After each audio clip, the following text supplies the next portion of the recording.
আলিফ মোটা হরফের সাথে আসলে হবে মোটা, আর চিকন হরফের সাথে আসলে হবে চিকন। তবে মোটা চিকন হবে যে আলিফ তার মাখরাজ থেকে। আলিফের মাখরাজ কি বলেন তো? ভুল বলেছেন। হামজার মাখরাজ না হলকের শুরু আছে। আলিফের মাখরাজ হলো আপনাদের জাউফুল ফাম বা জাউফে দাহান পড়েছেন, মুখের খালি জায়গা, ওটা হলো আলিফের মাখরাজ। মুখের খালি জায়গা হইতে মাদের হরফ বাহির হয়, মাদের হরফ 3টি, আলিফ ওয়াও। হ্যাঁ, কিন্তু আলিফের মাখরাজ বেরিয়েছে। আলিফের মাখরাজ হলো মুখের খালি জায়গা।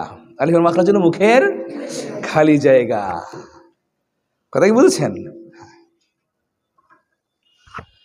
এখন এবার বলেন, কারণবশত মোটা হয়, মোটা নয় কোনো কারণে মোটা হয়, সেরকম হরফ কয়টি? 3টি। কি কি? ইয়েস, আলিফ লাম র। আলিফ লাম বলা যাবে